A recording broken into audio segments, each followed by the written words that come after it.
नमस्कार, मैं हूँ आपके साथ कंचन मिश्रा। अपडेट मीडिया 24x7 में आप सभी का स्वागत है। अपडेट मीडिया 24x7 के समस्त परिवार की ओर से आप सभी को गणतंत्र दिवस की बहुत बहुत शुभकामनाएं। यह दिन हमारे देश की स्वतंत्रता, समानता और भाईचारे का प्रतीक है। 26 जनवरी 1950 को हमारा संविधान लागू हुआ था, जिसने हमें लोकतंत्र में अपने अधिकारों और कर्तव्यों का बोध कराया। हमें गर्व है कि हमारे संविधान ने हर नागरिक को समानता, स्वतंत्रता और न्याय का अधिकार दिया है। यह दिन भारत के संविधान लागू होने की याद में मनाया जाता है। भारत का संविधान 26 जनवरी 1950 को लागू हुआ था। इस दिन दिल्ली के राजपथ पर परेड और झांकियां निकाली जाती हैं। भारत के राष्ट्रपति तिरंगा फहराते हैं और 21 तोपों की सलामी दी जाती है। आओ झुककर सलाम करें उन्हें जिनके हिस्से में ये मुकाम आता है। खुशनसीब होता है वो खून जो देश के काम आता है। ना पूछो जमाने से कि क्या हमारी कहानी है, हमारी पहचान तो बस इतनी है कि हम सब हिंदुस्तानी हैं। ना जियो धर्म के नाम पर, ना मरो धर्म के नाम पर, इंसानियत ही है धर्म वतन का, बस जियो वतन के नाम पर। एक बार फिर से आप सभी को अपडेट मीडिया 24x7 के समस्त परिवार की ओर से गणतंत्र दिवस की बहुत। भारत का गणतंत्र दिवस 26 जनवरी को क्यों मनाया जाता है? जैसा कि आप जानते हैं कि गणतंत्र दिवस हमारा राष्ट्रीय पर्व है जो 26 जनवरी को मनाया जाता है। हर साल गणतंत्र दिवस के दिन भव्य परेड का योजना बनाया जाता है जो इंडिया गेट से राष्ट्रपति भवन तक होता है। इस परेड के दौरान थल सेना, वायुसेना और नौसेना के जवान शामिल होते हैं। इस परेड के दौरान तीन सेनाओं के प्रमुख राष्ट्रपति को सलामी देते हैं। यही नहीं, इस दिन तीन सेनाएं आधुनिक हथियारों का प्रदर्शन भी करती हैं जो राष्ट्रीय शक्ति का प्रतीक है। लेकिन आप जानते हैं कि गणतंत्र दिवस 26 जनवरी को ही क्यों मनाया जाता है? दरअसल 1950 ईस्वी में मुझे भारत सरकार अधिनियम को हटाकर भारत का संविधान लागू किया गया था। संविधान को लागू करने के लिए 26 जनवरी का दिन इसलिए चुना गया क्योंकि साल 1929 में दिसंबर में लाहौर में भारतीय राष्ट्रीय कांग्रेस का अधिवेशन पंडित जवाहरलाल नेहरू की अध्यक्षता में हुआ था। इस अधिवेशन में प्रस्ताव पारित कर इस बात की घोषणा की गई कि यदि अंग्रेज सरकार द्वारा 26 जनवरी 1930 तक भारत को स्वतंत्र देश का दर्जा नहीं दिया गया तो भारत को पूर्ण रूप से स्वतंत्र देश घोषित कर दिया जाएगा।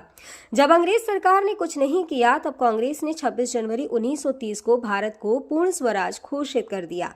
26 जनवरी 1950 के दिन सुबह 10:18 पर भारत एक गणतंत्र बना। इसके 6 मिनट बाद 10:24 पे राजेंद्र प्रसाद ने भारत के पहले राष्ट्रपति के रूप में शपथ ली। इस दिन पहली बार बतौर राष्ट्रपति डॉक्टर राजेंद्र प्रसाद बग्घी पर बैठकर राष्ट्रपति भवन से निकले थे। इस दिन पहली बार भारतीय सैन्य बल की सलामी ली। पहली बार उन्हें गॉर्ड ऑफ स्वामित्व दिया गया था। गणतंत्र दिवस के दिन भारत में राष्ट्रीय अवकाश भी घोषित किया जाता है।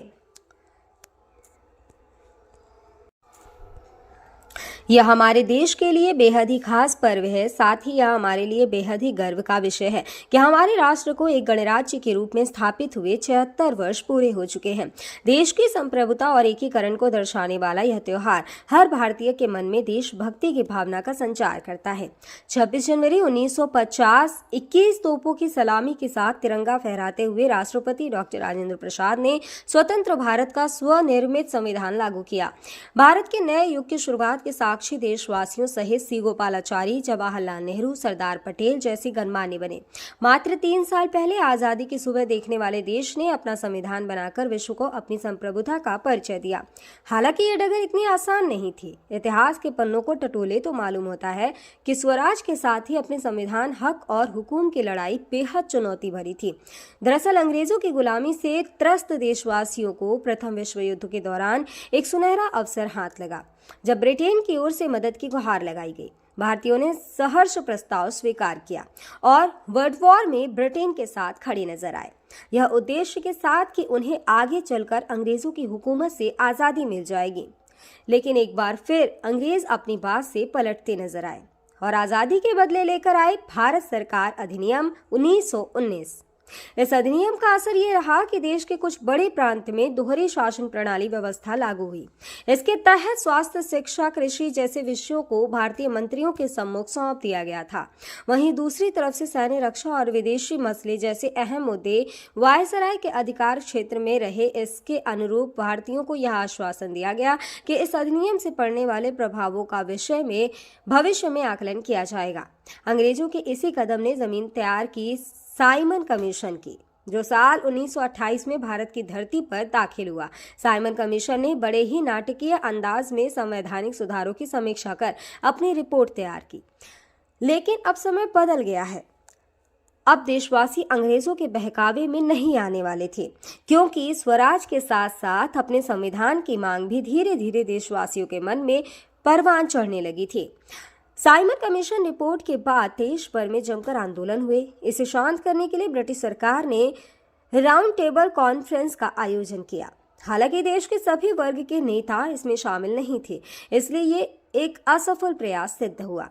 लेकिन जहां एक तरफ ब्रिटिश हुकूमत भारतीयों के इरादों को एक बार फिर भुलाने के जद्दोजहद में लगी थी, तो वहीं दूसरी तरफ देश के वीर सपूतों ने अपने संविधान का खाका तैयार भी कर लिया था। साल 1928 में मोतीलाल नेहरू सहित 8 कांग्रेस नेताओं ने एक संविधान का मसूदा तैयार किया, जिसकी नींव 1921 में भारतीय राष्ट्रीय कांग्रेस के कराची अधिवेशन में तय की गई थी। इस तरह स्वतंत्र भारत के संविधान की रूपरेखा सजने लगी थी। समय का पहिया आगे बढ़ता गया। फिर आया गवर्नमेंट ऑफ इंडिया एक्ट 1935, जिसे हमारे संविधान का संरचनात्मक आधार कहा जाता है। दूसरे शब्दों में कहें तो यह एक फाउंडेशन बन गया, जिसके ऊपर मौजूदा संविधान की भव्य इमारत खड़ी हो गई। एक्ट 1935 भारत के लिए आज़ादी की सुगबुगाहट के साथ आया, लेकिन आज़ादी की आहट के साथ मुस्लिम लीग और कांग्रेस के बीच मतभेदों की खाई गहरी होती जा रही थी। दोनों के बीच तल्खियां इतनी बढ़ चुकी थी कि बुनियादी मुद्दों पर भी समझौते की गूंज तक नहीं रही थी। हालांकि इन सभी विवादों से आगे बढ़ते हुए भारतीय नेता अपने लक्ष्य की ओर बढ़ रहे थे।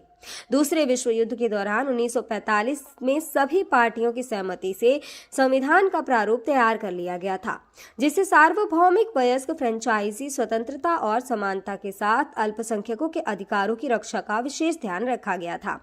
इसके साथ ही भारत छोड़ो आंदोलन और आजाद हिंद फौज की निर्भीकता ने अंग्रेजों ने भारत में अनंत काल तक राज करने का सपना चूर चूर कर दिया था। जैसे जैसे भारतीय राष्ट्रीय आंदोलन जोर पकड़ता गया, ब्रिटिश हुकूमत पर संविधान निर्माण के लिए संविधान सभा के गठन का दबाव भी बढ़ता गया। इस गहमा गहमी के बीच आखिरकार 9 दिसंबर 1946 में नई दिल्ली के संवैधानिक हॉल में संविधान सभा की पहली बैठक हुई, जिसमें महात्मा गांधी को छोड़कर उस वक्त के राष्ट्रीय आंदोलन से जुड़ी करीब हर बड़ी शख्सियत शामिल थी, जिसका मुस्लिम लीग ने भारत को 2 हिस्सों में बांटे नए मुल्क पाकिस्तान की मांग को लेकर बैठक का बहिष्कार किया। लिहाजा पहली बैठक में कुल 207 सदस्यों ने हिस्सा लिया, जहां सभा के सबसे वरिष्ठ सदस्य डॉक्टर सच्चिदानंद सिन्हा को सभा का अस्थायी सदस्य चुना गया। हालांकि 2 दिन बाद 11 दिसंबर को डॉक्टर राजेंद्र प्रसाद सभा के अध्यक्ष निर्वाचित हुए और डॉक्टर एच.सी. मुखर्जी और वी.टी. कृष्णमाचारी को सभा का उपाध्यक्ष बनाया गया। इसी कड़ी में आया सुनहरा दिन 15 अगस्त 1947 का, जब गुलामी की बेड़ियों को तोड़ भारत ने आज़ादी की नई सुबह देखी। देशवासियों में जोश भरते हुए आज़ाद भारत के प्रथम प्रधानमंत्री जवाहरलाल नेहरू ने बुलंद आवाज में देश को संबोधित किया। इतिहास के पन्नों में यह भाषण ट्रस्ट विद डेस्टिनी नाम से दर्ज हुआ।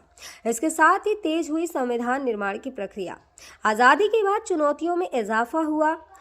संविधान पर सामग्री की कमी थी, लेकिन उसका सही चयन और उचित व्याख्या का काम बहुत जटिल था। बी.एन. राव द्वारा तैयार किए गए संविधान के प्रारूप पर विचार विमर्श करने के लिए संविधान सभा 29 अगस्त 1947 को एक संकल्प पारित करके प्रारूप समिति का गठन किया। इसके अध्यक्ष के रूप में डॉक्टर भीमराव अंबेडकर को चुना गया। इस समिति में अंबेडकर के अलावा 6 और सदस्य थे। संविधान निर्माण के दौरान कई अहम फैसले लिए गए, जिसके राष्ट्रमंडल के समूह में भारत की सदस्यता, राष्ट्रध्वज का चयन, साथ ही राष्ट्रगान और राष्ट्रनीति का चुनाव शामिल था। यहाँ दिलचस्प बात यह है कि संविधान में सबसे पहले नंबर पर आने वाली उद्देशिका सबसे अंत में पारित हुई। संविधान अगर राजनीतिक असंवैधानिक दस्तावेज है, तो पीएमएल एक ग्रंथ को दार्शनिक नजरिया प्रदान करती है। डॉक्टर भीमराव अंबेडकर की अगुवाई में संविधान निर्माताओं ने 60 देशों के संविधानों का अध्ययन किया। 4 नवंबर 1948 को संविधान का अंतिम प्रारूप पेश किया। संविधान तैयार करने के बाद मुश्किल खड़ी हुई कि इसे सुंदर अक्षरों में पिरोकर कैसे संजोया जाए। इस उधेड़-बुन के बीच प्रेम बिहारी नारायण रायजादा का नाम सामने आया, जो कि अपने दौर के सबसे विख्यात कैलीग्राफर थे। उसके बाद भारत का संविधान प्रेम बिहारी नारायण रायजादा सुलेख फॉन्ट में लिखा गया। उसके प्रत्येक पृष्ठ को नंदलाल बोस के मार्गदर्शन में शांति निकेतन के कलाकारों द्वारा अलंकृत किया गया। इस तरह कुल 2 साल 11 महीने और 18 दिनों में विश्व के सबसे बड़े लोकतंत्र का स्वनिर्मित संविधान बनकर तैयार हुआ। आधिकारिक तौर पर 26 नवंबर 1949 को संविधान को पारित किया गया, जिस पर संविधान समिति के 15 महिलाओं सहित 284 सदस्यों ने हस्ताक्षर किए। वहीं संविधान लागू करने के लिए 26 नवंबर को चुना गया, क्योंकि 26 जनवरी 1930 को भारतीय कांग्रेस के लाहौर अधिवेशन में पूर्ण स्वराज का प्रस्ताव रखा गया था। इतिहास में इसे प्रथम स्वतंत्रता दिवस के रूप में भी जाना जाता है। यही कारण है संविधान लागू करने के लिए भारत के प्रथम स्वतंत्रता दिवस यानी 26 जनवरी को चुना गया। 26 जनवरी 1950 दिल्ली की सर्दी को देशभक्ति मात दे रही थी, जब राजगोपालाचारी ने अपने शब्दों में भारत को संप्रभु लोकतांत्रिक गणतंत्र घोषित किया। इसके बाद डॉक्टर राजेंद्र प्रसाद को भारत के पहले राष्ट्रपति की शपथ दिलाई गई। उसके बाद सार्वजनिक समारोह की शुरुआत हुई, जिसमें राष्ट्रपति डॉक्टर राजेंद्र प्रसाद और मुख्य अतिथि इंडोनेशिया के अध्यक्ष सुकर्नो हुए और मुख्य अतिथि इंडोनेशिया के अध्यक्ष सुकर्नो भी शामिल हुए। इसी तरह दिनांक 26 जनवरी 1950 इतिहास के पन्नों में स्वर्णिम अक्षरों में दर्ज हो गया। ग्राम जनसोई, ब्लॉक हसायन, जनपद हाथरस प्रधान शशि कुमारी उर्फ शशि देवी और प्रतिनिधि नन्नू सिंह की ओर से समस्त गांव वासियों, नगर वासियों और देशवासियों को गणतंत्र दिवस की बहुत बहुत शुभकामनाएं। और साथ ही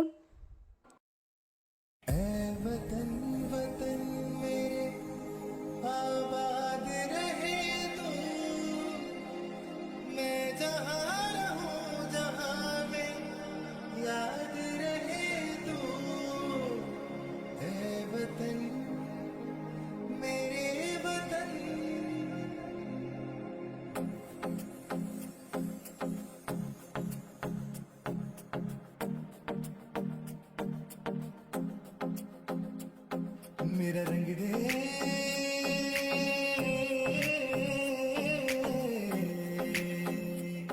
मेरा रंग दे बसंती चोला माए रंग दे, मेरा रंग दे बसंती चोला माए रंग दे, मेरा रंग दे बसंती चोला रंग दे। भारत में एक और बीमारी ने दस्तक दे दी है। ये बीमारी है HMPV। चीन के बाद अब भारत में भी HMPV ने दस्तक दे दी है। भारत में HMPV के 2 केसेस मिले हैं, जिसके बाद लोगों के मन में डर और सवाल पैदा हो गए हैं। सवाल ये कि HMPV वायरस क्या है, HMPV वायरस के लक्षण क्या है, HMPV वायरस से कैसे करें बचाव और क्या HMPV कोई नया वायरस है। अगर आपके मन में भी ये सवाल है तो यहाँ आपको हर सवाल के जवाब मिल जाएंगे। चीन में ह्यूमन मेटान्यूमो वायरस की वजह से वायरल बुखार श्वसन संक्रमण के बड़े मामले सामने आ रहे हैं। कर्नाटक में 2 मामले सामने आए हैं, जिनमें बेंगलुरु में भी 8 महीने की बच्ची में इस वायरस के संक्रमण का मामला सामने आया है। अब सवाल ये है कि आखिर HMPV क्या है। HMPV यानी ह्यूमन मेटान्यूमो वायरस एक श्वसन वायरस है जो फ्लू जैसे लक्षण पैदा करता है। अब निचले और ऊपरी श्वसन संक्रमण जैसे सर्दी का कारण बनता है। यह एक मौसमी बीमारी है जो आमतौर पर सर्दियों और शुरुआती वसंत में होती है, जो RSV यानी रेस्पिरेटरी सिंसिटियल वायरस और फ्लू के समान होते हैं। इससे बचाव के लिए HMPV आमतौर पर बच्चों में ही डिटेक्ट होता है। सभी फ्लू सैंपल में से 0.7% में HMPV होते हैं। इसके लक्षण है कि HMPV वायरस को ह्यूमन मेटान्यूमो वायरस या ह्यूमो वायरस कहते हैं, जिसके लक्षण काफ़ी हद तक सामान्य सर्दी जुकाम के समान होते हैं। सामान्य मामलों में यह खांसी या गले में घरघराहट, नाक बहने या गले में खराश का कारण बनता है। छोटे बच्चों या बुजुर्गों में HMPV का संक्रमण गंभीर हो सकता है। कमज़ोर ह्यूमन सिस्टम वाले लोगों में भी ये वायरस गंभीर बीमारी का कारण बन सकता है। कहा जा रहा है कि इस वायरस से संक्रमित मरीजों में सांस लेने में दिक्कत और फ्लू जैसे लक्षण दिखाई दे रहे हैं। इसके इलाज के लिए ज़रूरी है कि इसमें सबसे ज़रूरी होता है कि अगर आपको HMPV के होने का संदेह होता है या इस तरह के कोई लक्षण आपको नज़र आते हैं तो बिना डॉक्टर की सलाह के कोई भी एंटीवायरल दवाओं का इस्तेमाल ना करें। सांस की बीमारी से जुड़े एक्सपर्ट ने लोगों को मानव मेटान्यूमो वायरस से लड़ने के लिए एंटीवायरल दवाओं का आंख बंद कर उपयोग न करने की सलाह दी है। ऐसे में सावधानी बरतें और बिना डॉक्टर के सलाह के कोई भी दवा न लें। फिलहाल इसका कोई टीका अब तक नहीं है। इसके लक्षण जैसा हम पहले ही बता चुके हैं कि सर्दी जुकाम होते हैं। 2023 में England, Britain, Finland, Australia, Canada, America और चीन में HMPV का पता चला था।